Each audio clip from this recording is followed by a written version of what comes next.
ભલા માટે કારણ કે તે દાડે કદાચ ભજન ફોન કર્યા હોત તો એટલા બધા ભેગા ના હતા અને 2-4 જણા કદાચ ઘણા બોલતા હોત એમ એટલે જે દર્શન પ્રસંગનો જે લાભ લેવાનો હતો તે મળો જ નહીં. તો મહાપુરુષો વારંવાર ઘણી વાર કહેતા કે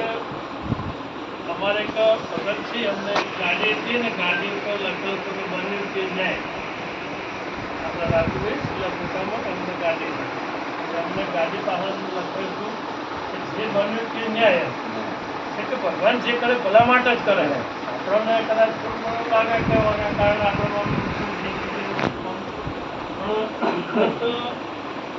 આપણે બધા ઉપર નજર રાખી રહ્યો અને બધાનો હિસાબ એમના જોડે કને જેટલું શું આવું છે શું નહીં આવું કને શેની જરૂર છે એટલે લોકો જેથી ભલા માટે એટલે આજે કરે જે વિશેષમાં બધા ભક્તો અને સંતો વધાર્યા અને દર્શન દર્શનનો લાભ લીધો લેવડા તે ખૂબ ખૂબ વંદન. હવે આગળ જો કે આપણે મહારાજ ઘણી વાર કહેતા કે ભજનની અંદર મળીએ તો ભજન ગાવાથી કંઈ કલ્યાણ થવાનું નહીં પણ સંતોના શબ્દો જો સુધી આપણા હૃદય કમળ સુધી નહીં જઈ અને એ વાતને આપણે જો સુધી નહીં સમજી શકીએ ત્યાં સુધી જીવનનું કે આપણા જે અંતકરણો છે એનું પરિવર્તન નહીં આવે. ભજનમાં તમે જુઓ તો કે ઘણી વાર મોટા મોટા મેળાવડામાં જુઓ અને અત્યારે તમે જો કલાકારો પણ તમે જો કેસેટોમાં કે આપણે મોબાઈલમાં તમે ગમે એવા કલાકારો જેનું અભળવું પડશે ગમે તેટલું ભજન અભળવું હોય તો તરત ધીરે સંભળાય રાગમાં આવે તાલમેલમાં આવે છતાં બોલો આપણે હજી સમજાય ભજન સમજાતું ચલો સમજાઈશું તો સમજીશું તો કદાચ પ્રશ્ન ઉભો છે તો પૂછો કને. આપણે પેલા સિરિયલમાં મહાભારત જોતા હતા રામાયણ જોતા હતા મહાભારતનું ભીમનું પાત્ર તમે જુઓ તો એક હાસ્ય પાત્ર લાગે કે ગમે તે કામ કરે એમાં હવાનું હોય તો ભીમને જાણે પેલા રાક્ષસે માર્યો નદીમાં નાહવા પડ્યો એટલે સોલણ એટલે કે મને ભાઈ ના રહેવાનું એટલે શંકર ભગવાન પ્રગટ થયા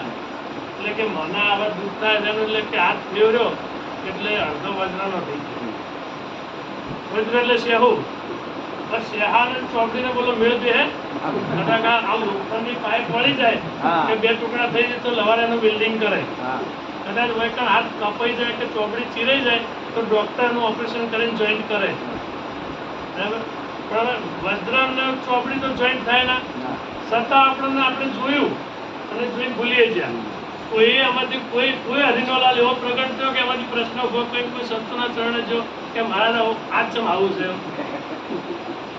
એ પ્રશ્ન આવા પ્રશ્ન જ્યાં સુધી ઉભા ના થઈ ગમે તે ભજન ઓગળો કે સિરિયલ જુઓ હું તો કોઈ નાટક જ જુઓ તમે ભવાઈ જુઓ એમાંથી પ્રશ્ન ઉભો થાય ને સંતો જોડે જવાબ મળે અને હરેક ડગલે પગલે પ્રશ્નો પડ્યા કોઈ જગ્યાએ ખાલી પ્રશ્ન નહીં ગમે તે મુદ્દો લે આમાંથી પ્રશ્ન ઉભો થાય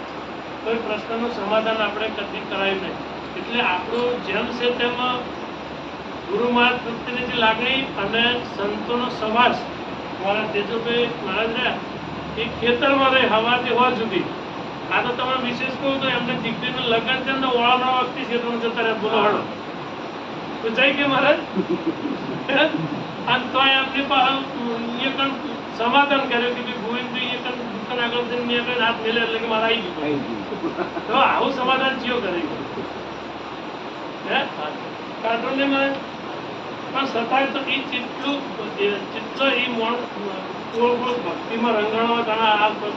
મુક્ત થઈ શકાતું એટલે મારું કહેવું કે આપણે પ્રશ્ન ઉભો થાય અને એ પ્રશ્નનો જો સમાધાન ના થાય તો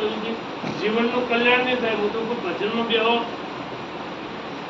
કે તમે ગમે એમ બેહો પણ ભજન જો સુધી આપણામાં જેમ છે તેમ બેસી નહીં જાય ને આપણે પેલા સમજાય કે ભાઈ ઘરમાં ના આવે તો સુવે ના સુવે એમ ભજન આપણા ઘેરમાં આવવું જોઈએ સમજણમાં આવવું જોઈએ. જો સુધી સમજણમાં આ ભજન નહીં કહે ત્યાં સુધી તમે ગમે એમ રાત દાડો ઉજાગર છે. હકીકત કહું તમને કે બાળા બાજીને ગમે એમ કરો પણ ભજનને આપણામાં બેહવા દે. આપણે ભજનમાં બેહવાથી કલ્યાણ નહીં થાય. આ ખાલી તપ થાય તમે ભજનમાં બેહવા સુધી તમારું તપ એટલું થાય પણ ભજન આપણામાં બેહે તો આપણું કલ્યાણ થાય ને થાય. એટલે આગળ હવે વિશેષમાં સમંતમ મહારાજ ખાલડા તે પણ આપણને થોડોક ટૂંકમાં સત્સંગનો લાભ આપશે. બોલ શ્રી સદગુરુ મહારાજ જય. જો કંઈક બીજું વિશેષ